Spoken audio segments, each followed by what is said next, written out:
Hey guys, this is Windmaster. Welcome to Toss 93. Now, if you're probably wondering, wait a minute, didn't you already do a list about this for 3 Ultimate? Why are you doing this for 4? Two reasons. One, the new weapons in 4 does change this list. And second of all, after I made and uploaded that list, I got good with a different weapon that's known on that list, and it became one of my favorites. However, I did want to change that list because that list was already up, and I don't want to, just redo the thing. So, anyway, because of this, that list changed, and therefore, this list will replace that list. Well, let's just start playing 3 Ultimate again, but this will more or less still apply. Alright, so, go watch that video, because I'm going to probably go over that video. Because the top 2 of that list will remain here, and I'm going to talk about it right now. Go to 2.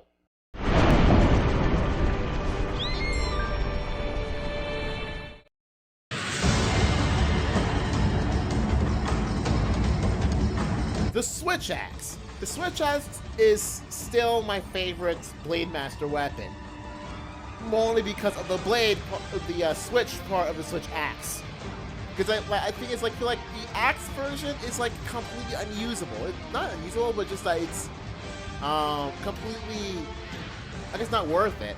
I mean, I only use Switch Axe for the blade portion, and the axe version is almost never used. However, the Switch Axe generally has more power than the Great Sword. And you might have different properties, for example, the element file, or the power file, or dragon file, or whatever.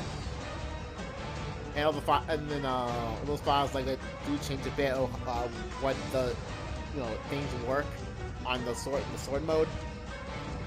So it also hits pretty fast too, at least in the blade mode. It hits faster than the Great Sword, and it's generally more powerful. So of course I would like to have it, and we got used to the Switch Axe quite a lot, and it's actually I think it's a bit of a popular weapon, the Switch Axe. So yeah, I do quite have a little bit of Switch Axe in 4 Ultimate, but whenever I really need some of the weapons, I use some of the weapons, but I prefer the Switch Axe. Or that is not.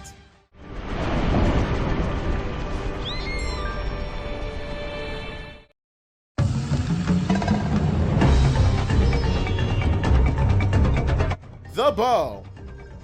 Now, okay, I'll tell you this right now. The problem I have with the gunner weapons, which are the bow, the light bow gun, and the heavy bow gun, is that they're not reliable for killing monsters. They're mostly reliable for support or something, or if you want to do a long drawn out battle, you use those weapons. It's unlike the Switch Axe, the Great Sword, and the regular sword and shield or gun lance, whatever. They're not exactly reliable killing machines. They're mostly just there for support, if you just want long-range things. Also sucks that their armor sets are generally a lot less powerful, mainly to compensate for the fact that you guys hit farther. I don't know, it just kind of stinks. But I still have made the bow. I believe it or not, I actually started 4 Ultimate with the bow. So yeah, I start from beginning to, I forget when, but I did literally nothing but the bow, even though if I use any other weapon, it would be much faster. But I decided to just go for the long drawn-out battle, plan on what I'm gonna do, see what the enemy's doing, and fire accordingly. That's what I do in general. And usually when I go to various rooms, I usually just go for the bow. Or I need a certain element which I don't have a bow of, I'll just go use a weapon that I have with that element. But then in general, I do love using the bow. It's still my favorite weapon of Monster Hunter. So enough of that. So let's just go down to the 5 through 3 slots. All right, let's start.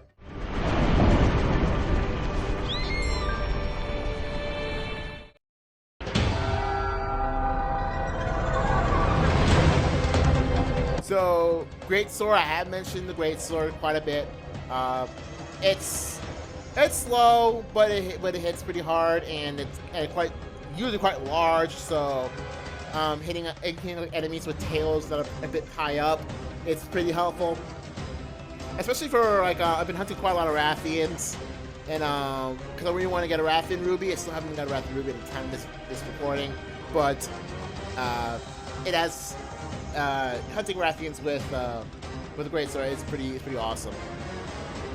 However, I don't find it as reliable as the Switch Axe, but it is generally reliable because it sheets quickly. I like the Switch Axe, so it does pretty helpful, especially with this various moves. You draw the blade, it ends up pretty quickly. But you know, in general, the weapon's quite slow. It's actually slow but reliable. That's all I'm gonna say for the greatsword.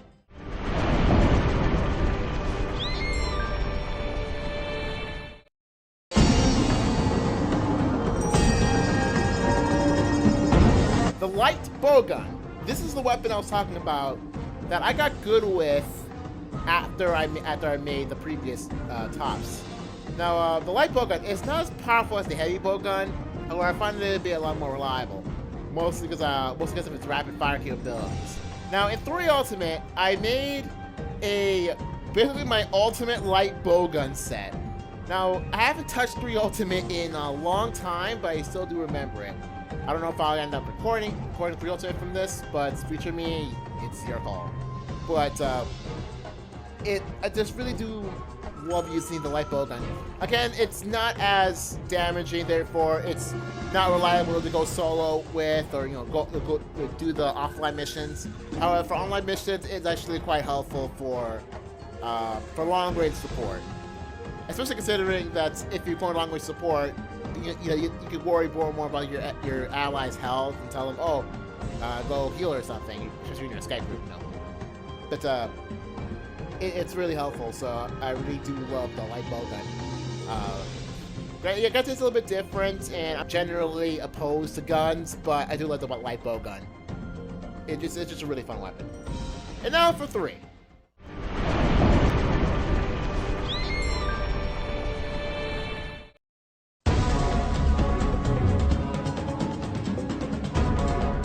The Charge Blade. Oh man, the Charge Blade.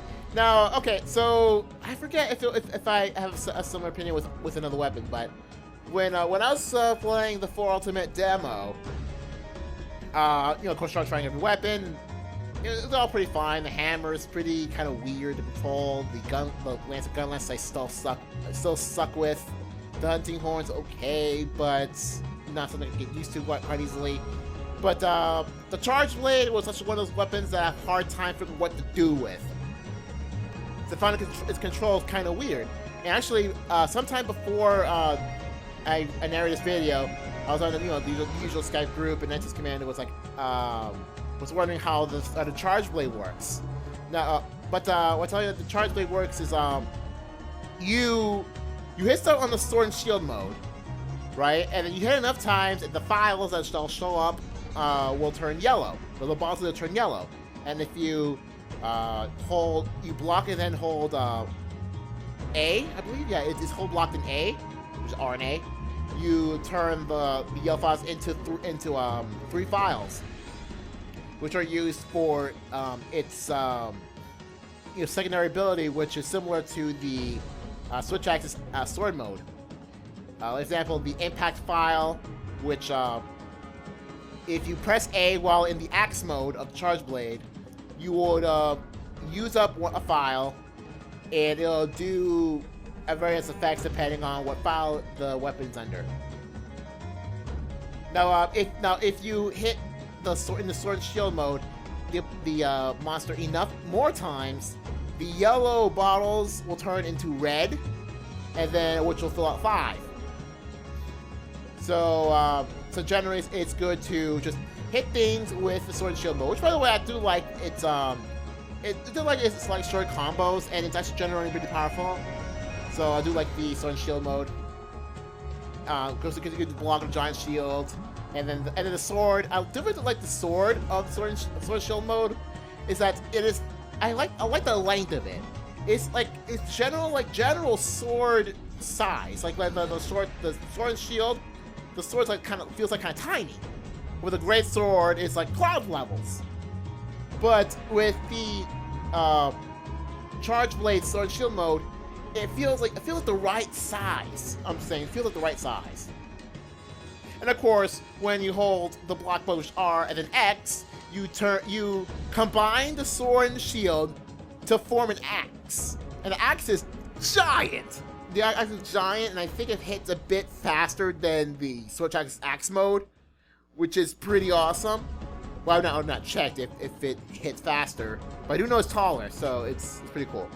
I believe it or not, the Charge Blade is actually what I thought the Switch Axe will be before I started with the whole Monster Hunter thing.